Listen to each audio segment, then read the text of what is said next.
إن الحمد لله رب العالمين،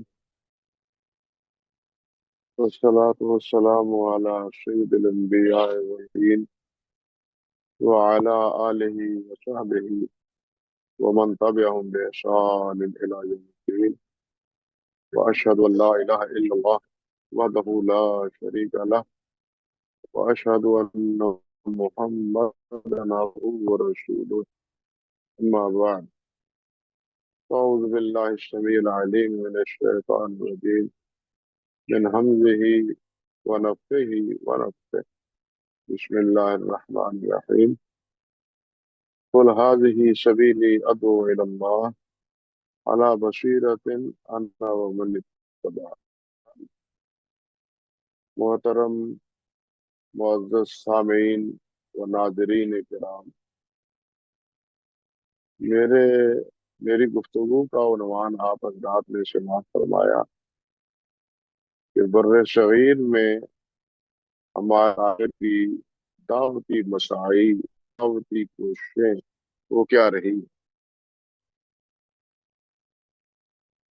اس بات کو شروع سے پہلے مختصر کہ اس وقت صرف دین اسلام ہے جو ایک دعوتی دین ہے۔ باقی جتنے بھی ادیان ہیں وہ حقیقتاً دعوتی ادیان نہیں ہے۔ وہ یہودیت ہو وہ ایک نسلی دین ہے، وہ نصرانیت ہو وہ بھی ایک قوم کے لیے دین ہے۔ جیسا کہ خود انجیل میں حضرت عیسیٰ علیہ السلام کا بیان موجود ہے۔ متی جو ان کی معروف 4 کتابوں میں بنیادی اور پہلی کتاب شمار ہوتی ہے، عہد نامہ جدید میں متی، مرقس، لوقا اور یوحنا۔ متی میں کہ باب نمبر 15 اور آیت نمبر 24 میں ہے کہ عیسیٰ علیہ السلام نے جب اپنے حواریوں کو قوم کو دعوت دینے کے لیے بھیجا تو انہیں یہ بات فرمائی کہ میں بنی اسرائیل کی کھوئی ہوئی بھیڑوں کے سوا کسی اور کے پاس نہیں بھیجا گیا۔ خود عیسیٰ علیہ السلام یہ فرماتے ہیں کہ مجھے بنی اسرائیل کی طرف بھیجا گیا ہے، کسی اور کی طرف نہیں بھیجا گیا۔ اور جب 12 شاگردوں کو انہوں نے بھیجا ہے، کسی متی کے باب نمبر 1 میں اور آیت نمبر اس کی 5 ہے، اس میں نے فرمایا غیر کی شہر میں داخل نہ ہونا، یعنی یہ دین بھی نصرانیت کا، عیسائیت کا دین بھی ایک قوم کے لیے ہے۔ پہلے جتنے بھی بلکہ انبیاء کرام علیہ السلام آئے ہیں وہ سب کے سب قوم، ایک علاقہ، ایک شہر کے لیے مخصوص تھے۔ ان کی دعوت پوری دنیا کے لیے نہیں تھی۔ اگر کوئی چیز ملتی ہے تو اس حضرت ابراہیم علیہ السلام کے بارے میں اللہ ذو الجلال نے فرمایا ہے کہ انی جاعلک للناس اماما، کہ ہم نے تمام لوگوں کے لیے تمہیں امام بنایا ہے۔ لیکن سید الاولین والآخرین حضرت محمد رسول اللہ صلی اللہ علیہ وسلم کی دعوت یہ پوری انسانیت کے لیے ہے، پوری انسانیت کے لیے ہے۔ اللہ ذوالجلال نے اس کی ابتدا اپنے گھر سے کروائی، چنانچہ ارشاد فرمایا وانذر عشیرتک الاقربین، کہ اپنے قریبی رشتہ داروں کو ڈرائیے۔ چنانچہ نبی علیہ السلام نے اپنے خاندان، قریشی خاندان کے سرکردہ ہاشمی خاندان کے افراد کو گھر میں بلا کے دعوت کی اور انہیں توحید کی دعوت دی۔ اسی طرح اللہ سبحانہ و تعالیٰ نے ارشاد فرمایا باری بباری وَكَذَلِكَ أَوْحَيْنَا إِلَيْكَ قُرْآنًا عَرَبِيًّا لِتُنذِرَ أُمَّ الْقُرَىٰ وَمَنْ حَوْلَهَا۔ اللہ اکبر، کہ ہم نے آپ کی طرف یہ عربی قرآن بھیجا ہے تاکہ آپ اس ام القریٰ یعنی مکہ مکرمہ اس کو میں رہنے والوں کو ڈرائیں اور جو اس کے ارد گرد لوگ بستے ہیں ان کو ڈرائیں۔ لیکن بالآخر یہ بات بھی اللہ ذوالجلال نے فرما دی کہ نبی علیہ السلام سے کہ اے میرے نبی یہ فرما دیں